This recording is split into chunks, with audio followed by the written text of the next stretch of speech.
Doctor Girish Sharma ji, राष्ट्रीय सचिव comrade Ramakrishna पांडा जी तथा तमाम जिलों से आए हुए प्रतिनिधि साथियों एवं तमाम जन संगठन से आए हुए साथियों, पिछले महीने में मऊ में AIYF का प्रांतीय सम्मेलन हुआ, जिसमें नौजवानों की संख्या बहुत कम, करीब 3-4 जिले के लोग उपस्थित हुए। बड़ी विकट परिस्थिति थी। उस समय कॉमरेड अरविंद राज स्वरूप जी की तरफ से, डॉक्टर गिरीश जी की तरफ से ये आश्वासन दिया गया कि आप प्रदेश में AIYF के साथियों को, नौजवानों को खड़ा करिए, आपको पूरे जिले से समर्थन मिलेगा। और मैं इस मंच के माध्यम से आप सभी से निवेदन करना चाहता हूं, तमाम साथियों ने अपने वक्तव्य में ये बात कही है कि नौजवानों को जोड़ने की जरूरत है, और मैं उन सभी का तहे दिल से शुक्रिया अदा करता हूं कि आपने नौजवानों की चिंता को समझा है और जोड़ने की जरूरत है, जिससे पार्टी का विकास हो सके, समाज का विकास हो सके। साथियों, आज नौजवानों के ऊपर तमाम प्रकार के हमले हो रहे हैं, चाहे वो मॉब लिंचिंग का मामला हो, चाहे लव जिहाद का मामला हो, चाहे गोरक्षा के नाम पे सारे नौजवानों को पीटा जा रहा है। और ये भाजपा सरकार कांवड़ियों के ऊपर पुष्प की वर्षा करती है, लेकिन जब नौजवान अपने अधिकार के लिए सड़कों पे जाता है तो उसको लाठियों से मारती है। इसके लिए नौजवान को जाति और धर्म से ऊपर उठकर अपने सवालों को लेकर लड़ने की आवश्यकता है। साथियों, नौजवानों के बीच सबसे बड़ी समस्या अगर कोई है तो बेरोजगारी की समस्या है। वो किसी तरह फॉर्म तो डालता है, लेकिन पेपर लीक हो जाता है।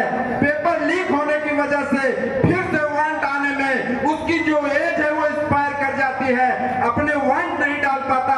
इसका जवाबदार कौन है? इस देश की सरकार है।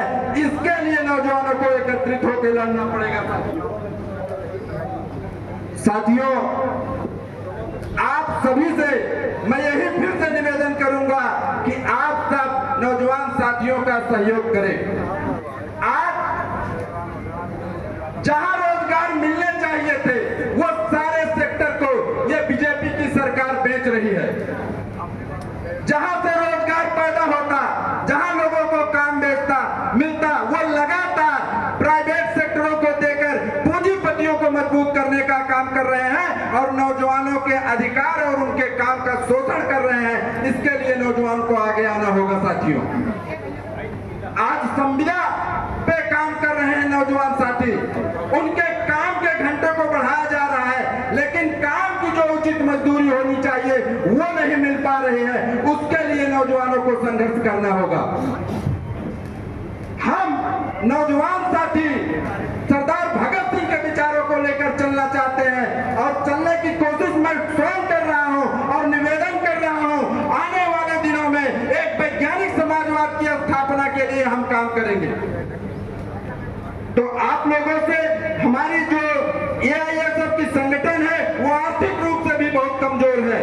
उसके पास अभी फॉर्म छपवाने के पैसे नहीं है, रसीद बनवाने की पैसे नहीं है। तो आप लोगों से मैं निवेदन करूंगा कि आप सभी लोग आर्थिक रूप से भी इस संगठन को मजबूत करें, जिससे आने वाले दिनों में एक मजबूत AIYF संगठन खड़ा हो और जिससे आपके पार्टी का जो लक्ष्य है, नौजवानों का जो लक्ष्य है, उसको प्राप्त करने के लिए ये काम करें।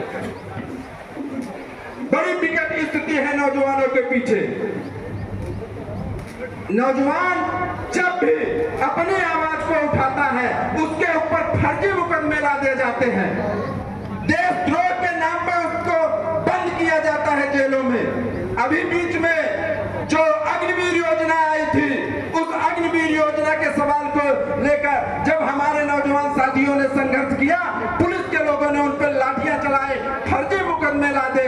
लेकिन मैं एक निवेदन और इस मंच के माध्यम से कहना चाहता हूं कि पार्टी के लोग भी उनका सहयोग करें नौजवानों का, जिससे उनके ऊपर जो फर्जी मुकदमे में फंसे हैं वो बाहर निकल सके। हमारे साथी अमजद शाह जी हैं, काफी पुलिस से प्रताड़ित हुए, काम भी किए, लेकिन उस समय पार्टी पीछे रह जाती है। इसीलिए नौजवान भी डर रहा है आगे आने से कि आने वाले दिनों में अगर ये भाजपा की जो सरकार है, अगर इसमें हम उलझ जाएंगे तो हमें बचाएगा कौन। मैं निवेदन करूंगा पार्टी के लोगों से कि आप इस डर को निकालिए और नौजवानों को जोड़िए। समय समाप्त हो गया है, बेल बज चुकी है, इसलिए मैं अपनी बात को समाप्त करते हुए सभी का अभिवादन करते हुए लाल सलाम भेंट करता हूं। जय AIYF, जय भारतीय कम्युनिस्ट पार्टी।